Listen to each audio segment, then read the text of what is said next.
Bismillahirrahmanirrahim. Assalamualaikum warahmatullahi wabarakatuh. Innal hamdalillah nahmaduhu wa nasta'inuhu wa nastaghfiruhu wa na'udzu billahi min shururi anfusina wa min sayyiati a'malina. May yahdihillahu fala mudhillalah wa may yudhlil fala hadiyalah. Asyhadu an la ilaha illallah wahdahu la syarikalah wa asyhadu anna Muhammadan abduhu wa rasuluh. Rabbi shrah li sadri wa yassir li amri wahlul 'uqdatam min lisani yafqahu qawli. Alhamdulillahirabbil alamin. Pagi ini puji syukur kehadirat Allah Subhanahu wa taala, kita sama-sama bisa dapat menjalankan salat subuh berjamaah di Masjid Mutiara Hikmah, dan juga kita sama-sama tadi sudah ke hari keberapa nih Pak untuk itikaf? Buat ya, tergantung yang startingnya tanggalnya berapa Pak ya. Kalau harusnya saya di tanggal berapa Pak Eko? Harusnya kemarin tanggal 8, saya tidak bisa, jadi sekarang tukeran sama Pak Mul. Bukan Pak, sakit Pak. Kata Pak Yuda katanya saya ngeles katanya. Menghindar katanya. Nah, sekarang saya tukeran sama Pak Mul nih. Pak Mulnya katanya dari Cianjur nggak bisa datang. Ya sudahlah, saya gantiin dia tukeran. Tadi sesuai dengan amanah dari panitia, saya diminta untuk mengisi kultum. Karena semua materinya sudah banyak diborong, jadi saya kadang-kadang bingung nih mau materi apa ini. Nah, masuknya sekarang masuk ke momentum apa? Lailatul Qadar. Ya udahlah, ya yang gampang aja lah ya kayaknya. Kebetulan saya di sini akan mengangkat materi tentang sengaja saya ngeprint Pak, kalau enggak saya nggak tahu, yaitu keutamaan dalam menanam pohon atau menanam tanaman ya di dalam Islam. Karena ini sebetulnya materi saya ngambil dari yang biasa dikirim Pak Eko di grup Mutiara Hikmah. Kebetulan saya sendiri juga akhir-akhir ini lagi hobi menanam pohon, dan ke beberapa titik alhamdulillah di sini juga sudah saya tanam pohon sebetulnya untuk matoa itu ya. Cuman rupanya yang di masjid ini mati, Pak. Nah, tapi nyambung juga dengan apa yang materi yang pernah disampaikan oleh Pak Eko ya. Ada satu amalan yang mungkin tidak disadari oleh kita, bahwasanya bersedekah itu tidak saja memberi makan ya kepada kaum fakir miskin atau menyumbang sebagian hartanya baik ke masjid maupun ke hal yang lain, tapi ada satu hal yang saya pikir ini bentuk sodakoh juga ya, bentuk amalan yang lain dalam bentuk menanam pohon sebetulnya. Kebetulan yang saya lakukan di sini adalah menanam pohon buah. Karena di sini ada Pak ini enggak? Pak Habib ada enggak Pak Habib? Oh, kayaknya udah pulang nih. Yang menarik dari satu kisah Pak, ada satu pohon ini suka dibicarakan di grup forum. Itu di Jalan PMR Raya 2 itu ada pohon apa tuh? Sirsak. Karena pohon ini adanya di ruang publik sebetulnya, bukan di tanah orang. Jadi kita anggap bahwa ini milik bareng-bareng gitu kan, dan sebetulnya ini pohon bukan tahu-tahu sih, memang udah besar gitu ya.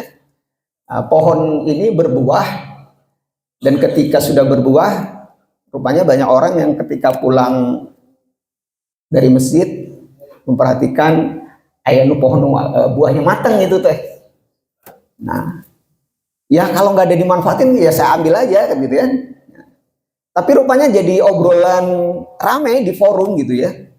Wah Bapak, haram itu Pak, kalian ini pohon buah ini punya orang katanya. Nah, Pak ini kan pohonnya posisinya di jalan publik gitu ya.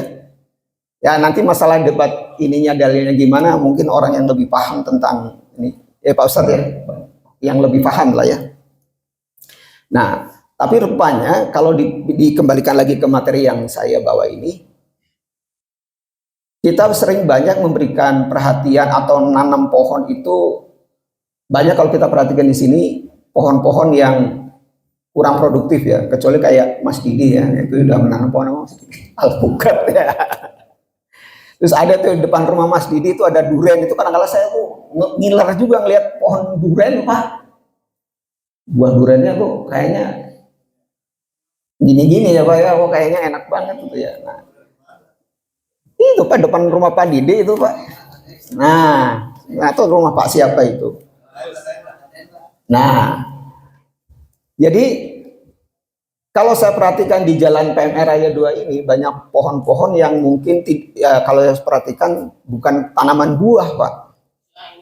Ya, alangkah baiknya kalau memang ini sambil bersodakoh ya ngasih juga burung Pak ya.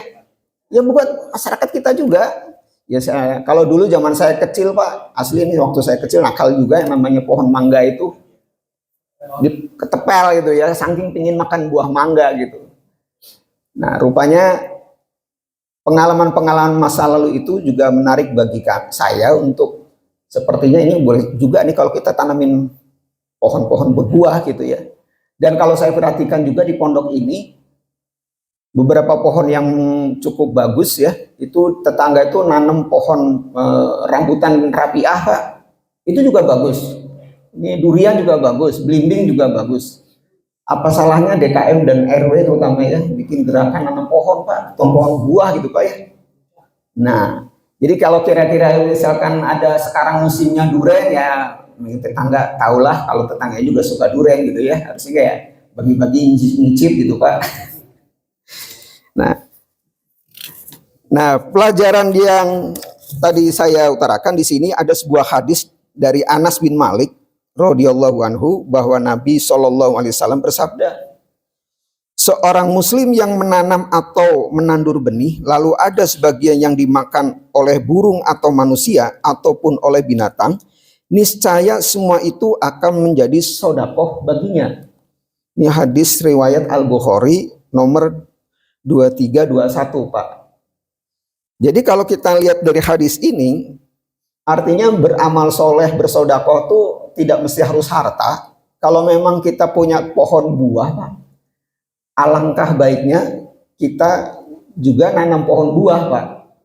Ya syukur-syukur kan nanti musim berganti, gantian juga Pak ya, nyicip-nyicip buah yang tetangga punya sebelah gitu Pak ya.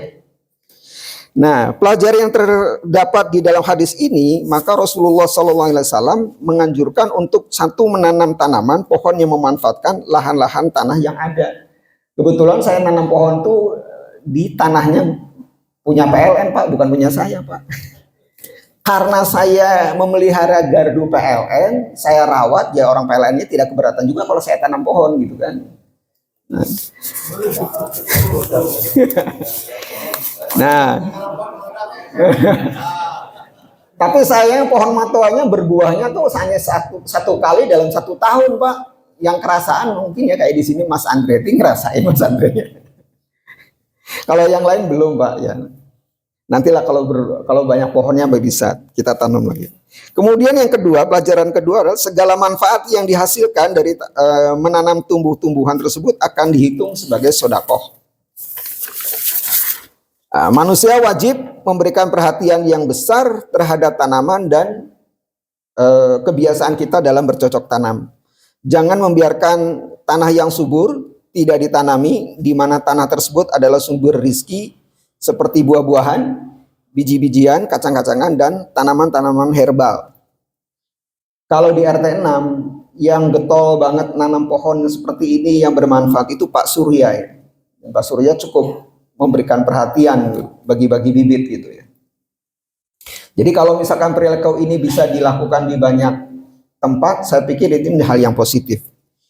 Kemudian yang kelima, hasil bercocok tanam merupakan sodakoh bagi kita di saat ada yang memakannya atau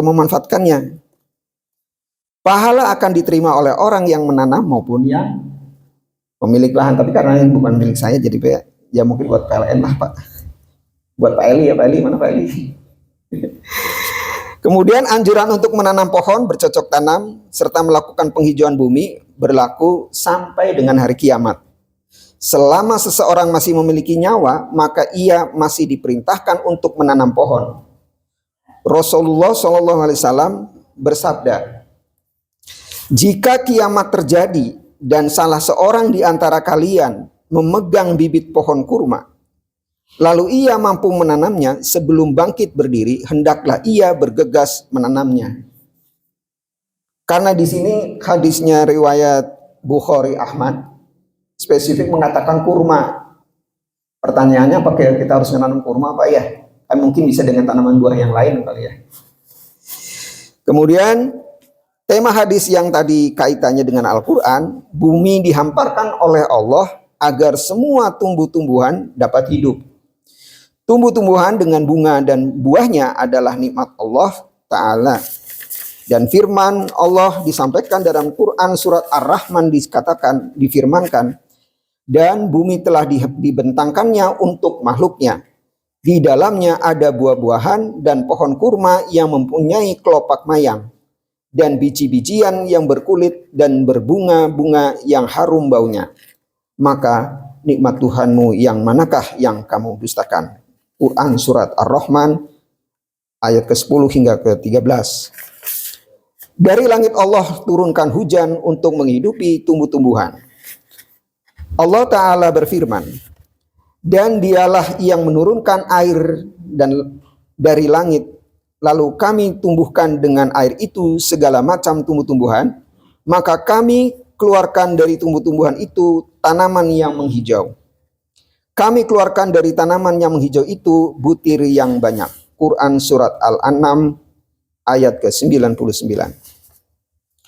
Allah menumbuhkan berbagai tanaman untuk sumber kehidupan manusia dan meniupkan angin untuk mengawinkan tumbuh-tumbuhan tersebut.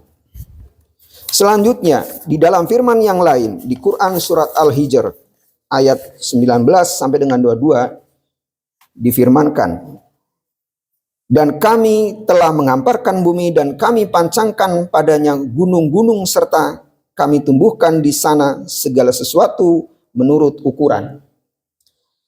Dan kami telah menjadikan padanya sumber-sumber kehidupan untuk keperluanmu. Dan kami ciptakan pula makhluk-makhluk yang bukan kamu pemberi rizkinya. Dan tidak ada sesuatu pun melainkan pada sisi kamilah hasanahnya. Kami tidak menurunkan melainkan dengan ukuran tertentu. Dan kami telah meniupkan angin untuk mengawinkan, dan kami turunkan hujan dari langit. Lalu kami berikan minum kamu dengan air itu, dan bukanlah kamu yang menyimpannya. Pelajaran yang bisa dipetik dari perilaku menanam pohon adalah: 1. Melalui gemar menanam pohon merupakan perwujudan keimanan kita akan kebesaran rahmat Rahman Rahim sifat Allah dalam memelihara alam semesta. Yang kedua, menjadikan hobi sebagai amal jariah bagi lingkungan dan alam. Yang ketiga, keimanan dan amal soleh seseorang tidak melulu pada perilaku rutin ibadah mahdoh, tapi juga bisa dilakukan dengan mewujudkan amalan ghairu mahdoh. Demikian materi saya yang saya sampaikan. Semoga materi ini kaitannya dengan menanam pohon bisa menumbuhkan keadaan lingkungan di sekitar kita, dapat mewujudkan lingkungan yang lebih asri, sehat, bermanfaat bagi makhluk hidup dan lingkungannya. Mohon maaf jika terdapat kekurangan dalam menyampaikan dalam materi ini. Billahi taufiq wal hidayah. Wassalamualaikum warahmatullahi wabarakatuh.